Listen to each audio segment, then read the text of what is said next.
did you have any opportunity to study like how the price is determined by a free market? Yes, I also learned about that. Like the price is usually decided by the amount of things in a certain market. So the more the amount of things there are, the lower the price.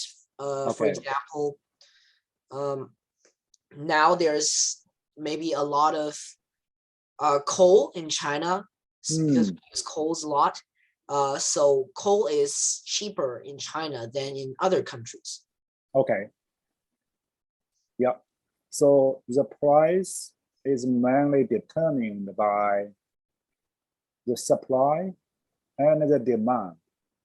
So when the supply and demand, they meet each other, there is some kind of interaction. So that interaction point is usually the price. And so let's discuss a little bit further.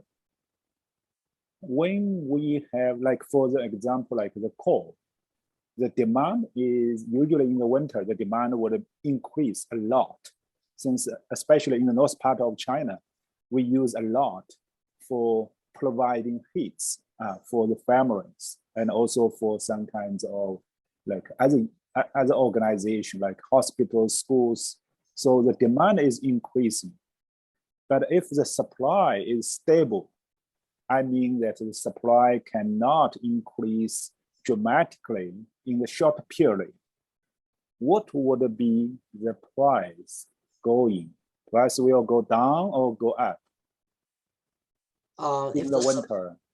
if the supply is stable, then the price will probably go up because there's more demand and more people want to use the same amount of coal. That's wonderful. So let's say a little bit further.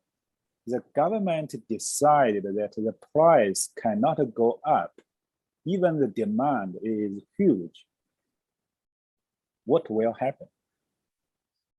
Um, so maybe the coal miners will lose their job and some companies will shut down because they can't earn enough money to sustain further coal mining, and maybe even the all of the coal mining will stop, and there will be a collapse in the market, and people won't get any more coal anymore. So actually, it will destroy the free market if the government intervene and set up a fixed price. Let's say the price cannot go up, you need to stay there, otherwise. So do you agree that such kind of regulation provided by the government is necessary or not necessary? I think sometimes it's necessary. Like if the price went too high, then maybe the crash of the market will be more significant. So government can lower the price into like something that both business and the government can accept. Okay, wonderful. Yeah. So I think you really studied something from economics for beginners. That's great. Yeah. So yeah, by the way, a little bit introduction about myself. I am a PhD student for economics, so I'm quite interested for that. Yeah, so I hope to exchange a little bit about you, since we have microeconomics and macroeconomics. And stock market is just another market. We call it, yeah, some kinds of capital market, but you have lots of commodity market, lots of service market. So, but the demand and the supply will determine the final price.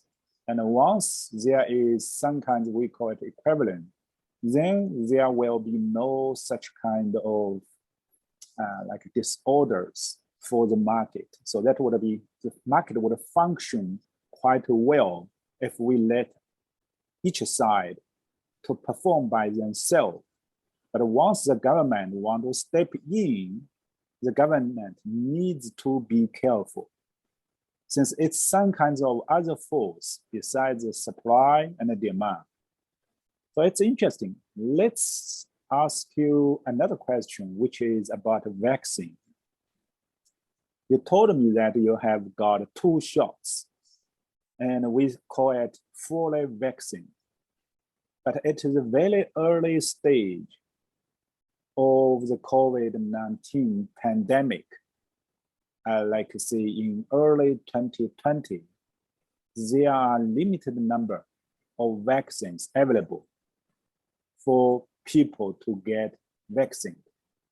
So if you are the decision maker and you want to allocate such kind of limited number of vaccines to people, how would you allocate?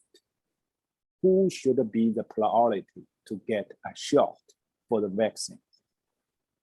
I would suggest someone working at hospitals and places that will be exposed to coronavirus to get the vaccine first. Then it will be children and the old ones, like old people. And last will be like adults, normal adults. Okay. So your like sequence or your priority is first to go for front workers. Yes. Like policemen, like the nurses, the doctors, caregivers, whoever is working and protecting us, they are working at the front, so they need to be protected first. And the second one is the vulnerables, like the seniors, like the younger kids. So they are vulnerable and they cannot, it would be a little bit easier for them to get sick. So, and the number 3 is like normal adult. Okay, so I agree with you. And will there be any kinds of complaint by like different kinds of people when you set up such kind of policy? Do you think that if you want to allocate vaccine in that way, who will complain most? Maybe I think the one who complain most is some of the normal adults, because maybe the later they got. I think the one that will complain the most is adults that needs to commute to work, since they experience a lot of they are basically in a crowd, which also makes them easy to catch coronavirus. Okay. So do you think that the rich people will try their best to pay higher and get the vaccine first? Maybe yes, maybe not, depending on their economical status. Okay, that's good. Okay, so that's a second question. Number 3 is about tradition. You live in Shanghai and you know that we have lots of tradition in China, like for spring festivals, like for the middle autumn. So we have different kinds of festivals to celebrate. Sometimes people like you will agree for the tradition, but sometimes you just want to make your parents happy and agree that you participate for such kind of festival. But from your heart, actually, you don't think it's something that we need to take it seriously at an age like you. So what is your opinion? Do you think that people need to follow their heart, or people need to like respect parents and make them happy and still respect the traditions? So actually, I think I participate in these festivals, it's not because of my parents made me to do so, but Okay. it is part of our tradition, and Yeah. it's sort of like our origin. Like our Ah, ancestors designed these traditions for a specific reason, and I won't feel bored or want to quit during these festivals. And actually, I think most of the festivals are very fun because they're festivals. Like during Spring Festival, I can play with fireworks in my grandma's okay. house, Yeah. and I can eat a lot of nice food because there will be a large like feast, reunion feast in Okay. the festival. So actually, I think they're not boring, and Okay. I'm willing to participate in them. Okay. So do you agree is if some of your friends, they don't think like you, they don't think that they would think that a festival is just some kinds of vacation. And nowadays, like especially in Shanghai, traditionally for Spring Festival, it's some kinds of family bonding activity. Family members will stay together, have some wonderful food, and reflect what the past year, and maybe discuss a little bit about the future, about the plan for next couple of years, and also care about each other. That's something that is happening, and that's is a tradition mean mostly for the Spring Festival. But for some younger couples, they just take it as some kinds of vacation. They have several days off, and they want to visit somewhere interesting. So will you criticize or will you say something that they failed to take advantage of the tradition, which is probably designed by our ancestors? So I won't actually criticize them because Okay. I don't care or criticize the ways other people act if what they act is not really Mm, really bad things like killing people, something like that. So I think I won't criticize them. I will feel pity for them because they can't actually experience the feeling of the festival. So okay. the festive feeling everyone feel. I actually went during Spring Festival. I felt happy because in Mm, Chinese tradition, everyone, no matter when your birthday is, just grow up one more year. mm, So I okay. felt also a duty on my uh, shoulders because I'm 1 year older. Okay, that's good. So that's the third question. The fourth question is about traffic. You know, in Shanghai, we have lots of traffic. And almost every family now have a car by themselves. Some family even has more. So the traffic is quite a big problem for bigger cities like Shanghai. And the government has several options. First option, just like UK, Great Britain, when you visit the like the city like London, you need to pay much higher parking cost. So they use the market mechanism. Since you pay higher parking cost, you probably will take public transportation. So that's one way. And the second way is they make the decision that the public transportation should be free. Everybody has free access to the public transportation.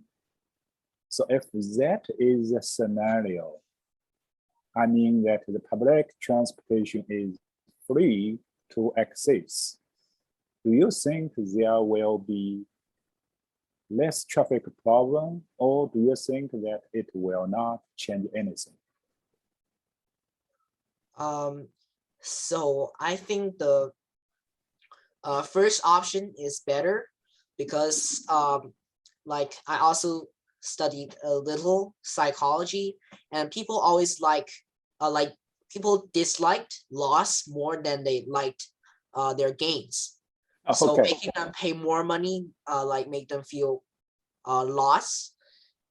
So they'd rather take public transportation, which can be much cheaper than paying such a high parking price. And in addition, you need to pay for your fuel when you drive by yourself, drive your own automobile. Yeah.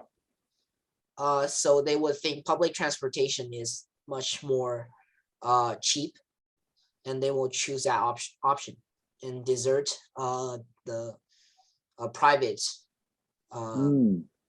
Yeah. Okay. Yeah. Very wonderful idea, especially supported by the reasoning of psychological perspective. People will value loss more than what they can get. So that's important. Okay, so the fifth question is about the gun. In the States, everybody is free to get some kind of gun to protect themselves. So do you agree that allow people to have the gun by themselves will make the society safe? Or do you think that forbidden the holding of the gun by person, by individuals, will make the society or the community safer? So actually, I think it would just make the society a lot more dangerous. Because if everyone can get a gun, then the robbers or criminals can get the guns too, and they might harm us. So I think some specific kinds of people can get guns only, like hunters and police. But even those people should, like, if they want a gun, they need to pass some specific tests and follow laws made for how can you carry a gun. For example, when you're in a crowded area or in public area, you cannot carry a gun. Laws should be made for who can carry the gun, because if everyone have a gun, like some may argue, if everyone have a gun, then you can battle against the criminals. But I think like it would make the society more chaotic. So government should try to control who can have the gun and who cannot. Very good idea. So I live in Toronto, which is the biggest city in Canada. It's just like Shanghai in China. So the mayor of Toronto decided that if people hand their guns back to the government, they will be paid like $600 for each gun they hand in. So the mayor announced this kind of policy together with the chief police of the city. Do you think that people will hand back their guns and make the city safer? So I think probably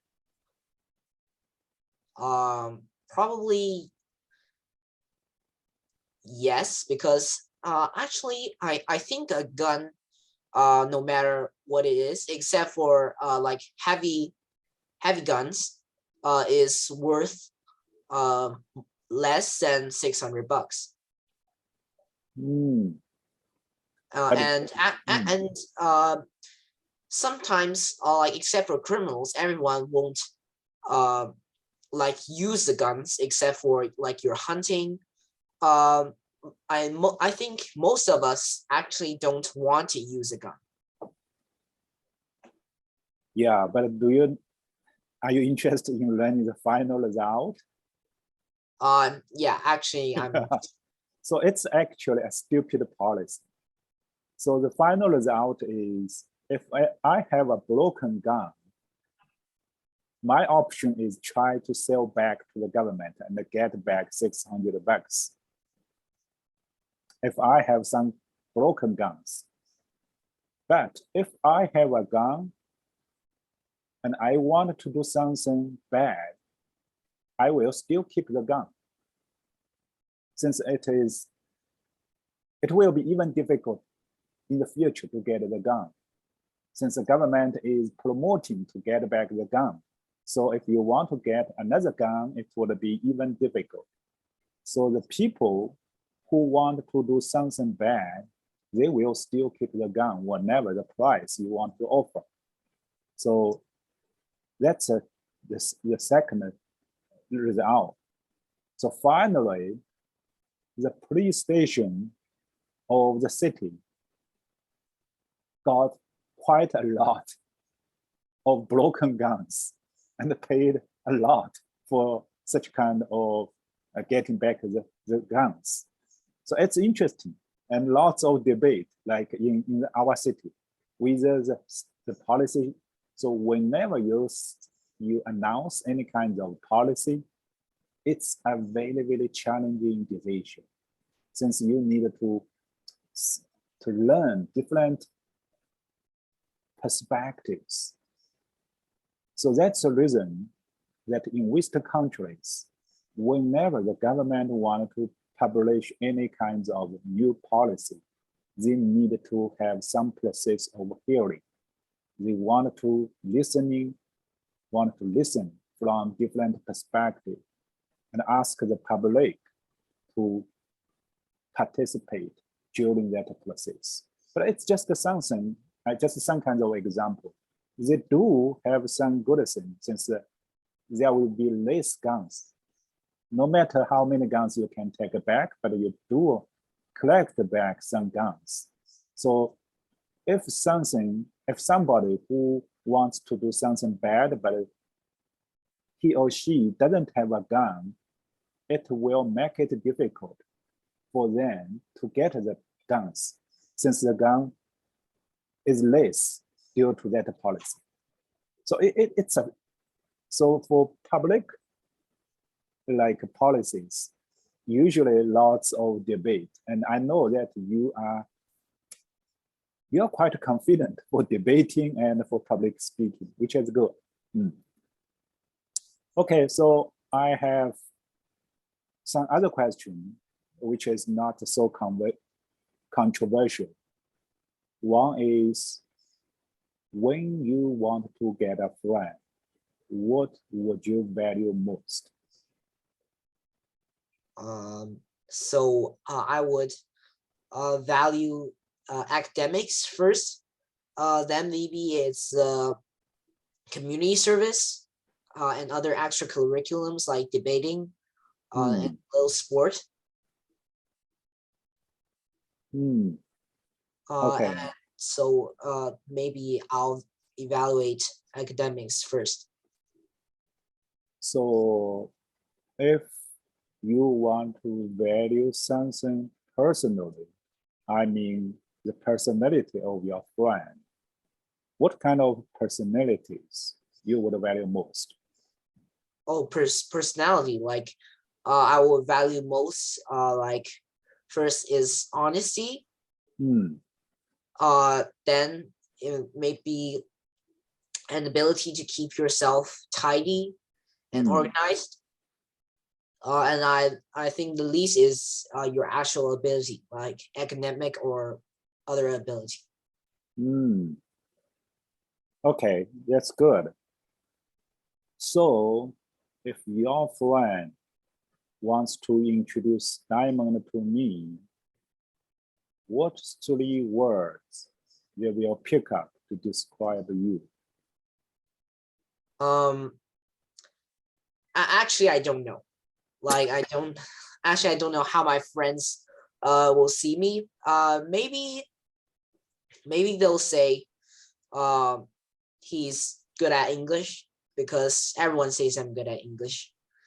And maybe they'll say I'm a bookworm, I like reading very much. And basically I'm a bit sleepy person. Oh, I see. Yeah, Hmm. I'm sleepy most of the time. Hmm. So it's your perspective.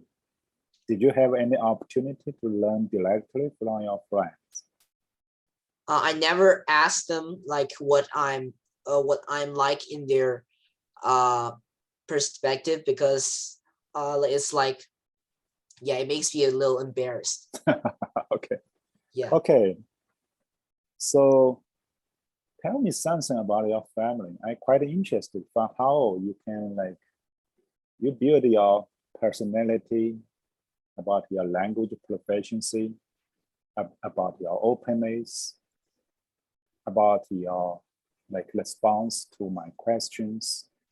You responded quite quickly and can organize your opinion easily, and also provide some kinds of support and a reasoning, which is very, very important.